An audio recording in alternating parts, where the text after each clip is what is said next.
They were relying on a lot of dark arts, going down with cramp every other minute, especially their keeper. And you've got to appreciate good game management, if you can call it that, but sometimes it gets a little bit too much. Jay here, Stretford, Paddock. This is Academy Review. Joining me, as always, is Finn, otherwise known as Academy Scoop.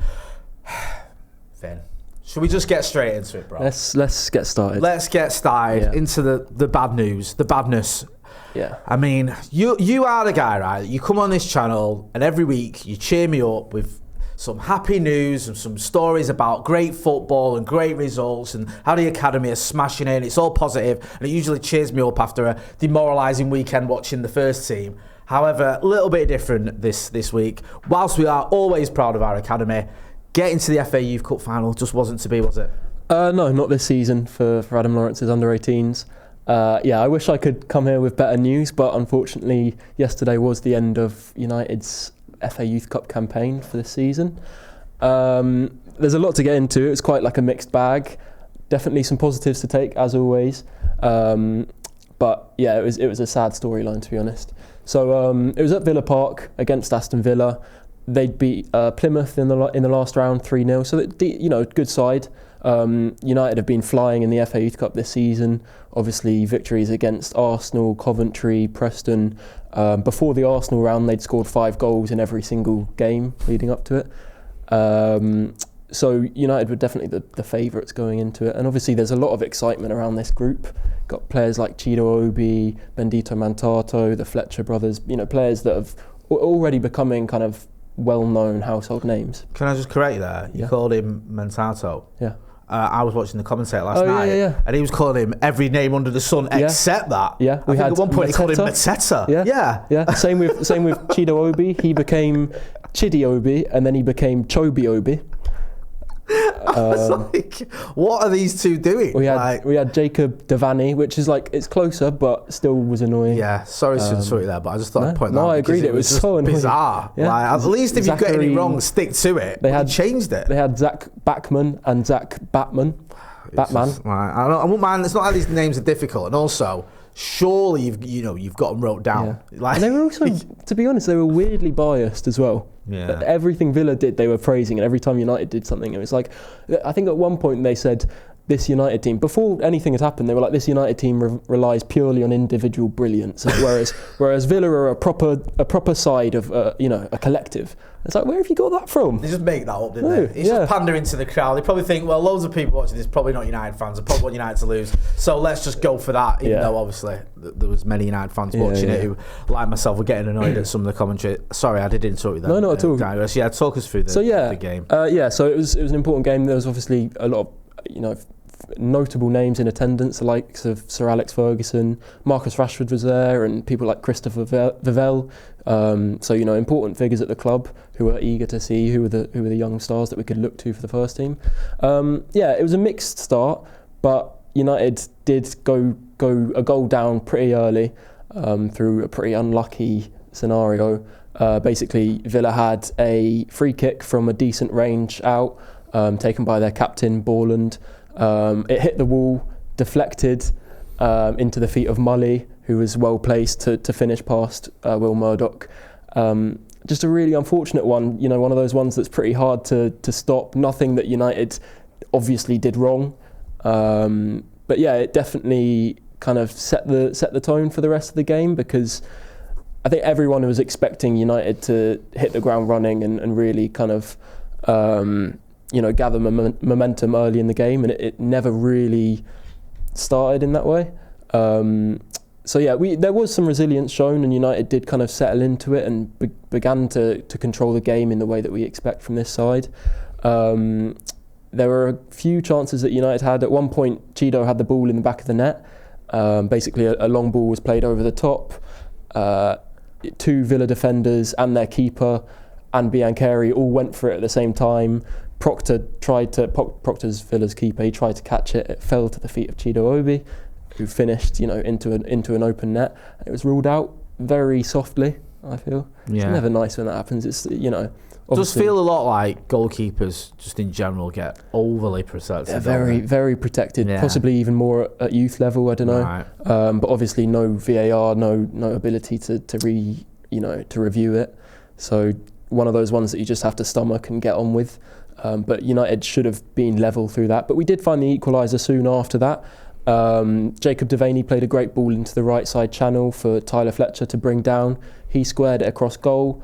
There was a bit of hustle and bustle in the middle, and it looked like Chido was going to pivot and get his finish, but Scanlon kind of burst into the box, hit it with his right foot into the bottom left corner.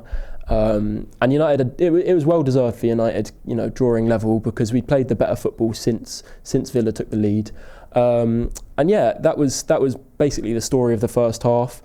United were playing good stuff, but it wasn't the kind of really polished display that we've come to expect from this side. We lacked a bit of conviction in front of goal. You know, we had a fair few chances, and also we looked a little bit vulnerable on the break. Villa had a few players that were, you know, pacey, good ball carriers, and we struggled to contain them a little bit in that sense. So it went into the second half. Kind of much of the same, to be honest. It came in waves, whereas usually this side under Adam Lawrence are so good at sustaining that pressure throughout a game, and, you know, really playing high in the opposition's half and creating good passages of play and nice patterns in the final third. And that's usually why we win, you know, so often, is because we break teams down. We're relentless in that in the press and things like that, and it kind of was more up and down for United in this game. So it was similar to Arsenal in that it ended up going to extra time because neither side were able to find that breakthrough. Villa, it was frustrating to watch because Villa was they were relying on a lot of dark arts, you know, going down with cramp every other minute, especially their keeper. And you've got to appreciate good game management, if you can call it that, but sometimes it gets a little bit too much. It was grating. I was watching it and I was getting really annoyed. Like you said, the goalkeeper, I got to that point of doing that really sad thing when you're timing how long the goalkeeper's taking with the ball, and it was like he was getting away with it, wasn't he? He was like taking a minute every time he had the ball, and it's so annoying because you felt like United could get a winner. But obviously, you know, like you say, dark arts are a thing, and we all love them when they work in our favour, don't we? Yeah, exactly. So it's easy to criticise when you're on the other side of it. I forgot to mention also, Villa did have a penalty that they won. There was a bit of a mistake at the back, and it meant Jamal Jamo was played through into the box, and Will Murdoch was kind of forced to bring him down. Obviously, maybe he could have dealt with it better, but he was put in a pretty uncomfortable scenario, the way that Jamo was able to be played through. Borland stepped up to take it, Villa's captain. It was interesting because Mason Kocher was going to step up and take it. He's Villa's most threatening goal scorer, and he quite selflessly gave it to Borland, but he sent it way wide. Really terrible penalty, which kept United level at that point. So it was sent into extra time. United made some changes. They brought on Lusail, Thwaites, Ibrahimov, Mantato, and eventually and Baumann as well. Baumann was kind of coming back from injury, so he's getting back up to speed. He's been out for a few months, but looked really positive. Mantato, another player that's really kind of dangerous in the final third. I put out a report last week that he's set to sign his first professional contract with Manchester United, and he's seen as one of the more kind of highly regarded players internally that could be used as a wing back on either sides. Naturally a right winger, but kind of similar to Ahmad in that I think he could do a job out wide and strong defensively. It was different to Arsenal in that, in those dying moments in extra time, you kind of felt that United were about to score. It felt inevitable that they'd find the winner, whereas against Villa we were a little bit toothless, and it never really felt like that winner was imminent. And so the game was sent to penalties, and unfortunately United had 3 consecutive misses. Ibrahimov, Thwaites and was it Baumann were all unable to convert their penalties, and United were sent out of the FA Youth Cup. Yeah, it was frustrating, and I don't know. Part of me was thinking, well, Villa have missed a penalty during the game, so does that give you an edge? Does that give you an advantage? There was a bit of psychologically, it can be one of those. You think, crikey, they've already missed a penalty, but it wasn't to be. I always feel like if you take that first one and miss it, then you're in a bit of hiding nothing, especially if they convert their first one, which they did. So an uncharacteristic display for the most part, to be honest. Yeah, it was deflating, but. We've sat here throughout the season. You've been waxing lyrical about this under-18s team, about what Adam Lawrence has done, about many of the players that you've spoken about today, how good they are. I think sometimes, and I'm more guilty of it than anyone, we get caught up in the whole Chido Obi sort of narrative, and it's all about him and what he's doing and the goals and the fact he came for Arsenal and all the rest of it. But I mean, I'm not saying he's not important to this team, obviously he is, but it's not just about him. No, it's so many good players, and like you said there, not even the ones that start, the ones that are coming off the bench are phenomenal footballers. You've got a very bright future ahead of them. Absolutely. I think one game doesn't define a group of young players. A lot of this is about development, about experiencing different game states and overcoming setbacks and adversity and things like that. And there would have been a lot learnt from this game. But there's a genuine belief within the club. I speak to people within the academy and there's a real belief that there are several players, a really strong group of players who could not all of them, but many of them could have an impact on the first team eventually. There's a lot of potential in this squad. And so, one game doesn't define their future. And they'll certainly kick on for the rest of the season, and there'll be a few of them that will be hoping to be involved in the pre-season tour for the first team. It's exciting. Like I said, Mantato I think is one of those who's really appreciated internally and could be set for some involvement before the season ends. It's kind of a mixed bag when you're not progressing into the final of the FA Youth Cup, because it's such an important competition to United and to the history of the club.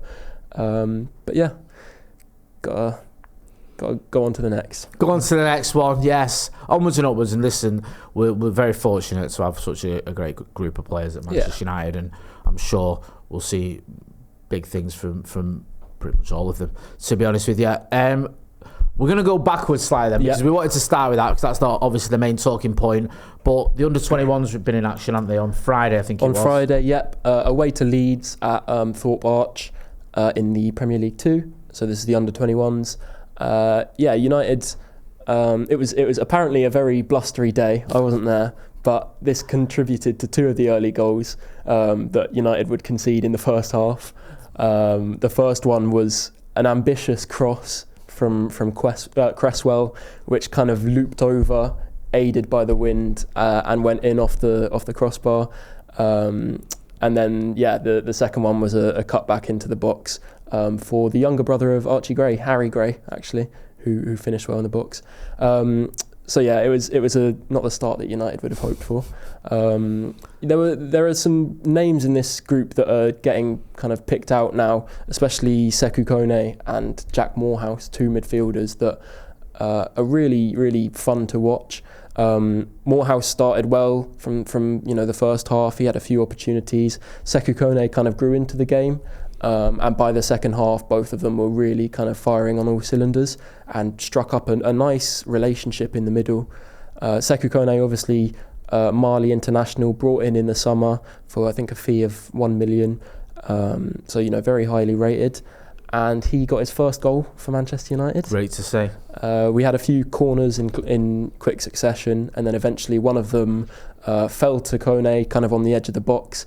He followed the trajectory of the ball, let it bounce, and then hit it on the half volley with his weaker left foot. Went up into the top of the net, and it was a beautiful goal for his first one in the Manchester United shirt. Few teams better to score against your first goal, get your first goal against than Leeds United. We all hate Leeds. Well done to him, and hopefully it'll be the first of many. Yeah, and even though they're young players, they'll understand the long-standing rivalry between the two clubs. So. Well, 100%. Yeah. I'm sure they've heard about it. Yeah, exactly. And United hit back with a double, kind of the same way that Leeds did in the first half. It was Sekou Kone involved again. He played a nice 1-2 with Victor Musa on the edge of the box, and he was eventually brought down. Sam Mather stepped up for it. He's been on loan at Tranmere Rovers, but hasn't got as many minutes as I think he would have hoped for, so he's been brought back for now to play for the under-21s. He stepped up for the penalty and put it away without question. So United drew level, and they looked definitely the more likely team to score. There was a lot of kind of momentum in that second half for United. A lot of attention after the game was on Jack Moorhouse, because he really shone in the midfield. We talk about it all the time, but it's his ball carrying that's really second to none at this level. He can carry the ball with such pace and yet still be in control of the ball and not have it roll too far from him, and causes the opposition so many problems through the middle. And I think that's something the United's first team are missing a little bit, is a really competent ball carrier, and a good athlete in the middle who has a lot of pace and strength and speed. We like to have balanced player comparisons on here. We do. A lot of people online I saw were comparing him to Kaka. See, that's the sort of comparison I can be doing with, because we've had too many. I've had all sorts lately with comparing with City players. Not pointing any fingers. Who's done that? But comparing to Kaka, nice conservative reserve comparison. There was one of the all-time great midfielders. Yeah. I think it's obvious that he'll reach those levels, and I think he'll exceed him personally. But Jack Moorhouse is a name that comes up a lot. You've been talking about him a lot. People in the comments mention him a lot. Do you think we could see him get some first team minutes? I'm thinking, because the league position is almost meaningless. Yeah. Towards the end of the season, could the manager, especially if we're in the Europa League final, which I'm praying we are, look at the league and go, okay, I could maybe give a few of these youngsters a little run out? It's hard to predict, because we're still kind of learning Amorim's tendencies in terms of youth integration, but I really hope so. I think someone like Moorhouse, I believe, is ready to be getting minutes and kind of show what he's about. You don't know until you give him a chance. That's how I feel. So there's no guarantee that they are necessarily ready to come in and have a big impact. But like you say, with the league, there's not much to lose now. We're almost definitely not going to secure European positions. We're also obviously not getting relegated. So I would really like to see a few of them given a chance. Harry Amas as well is another one who made his debut on his birthday a couple of weeks ago. Maybe Sekou Kone could be involved. Players like that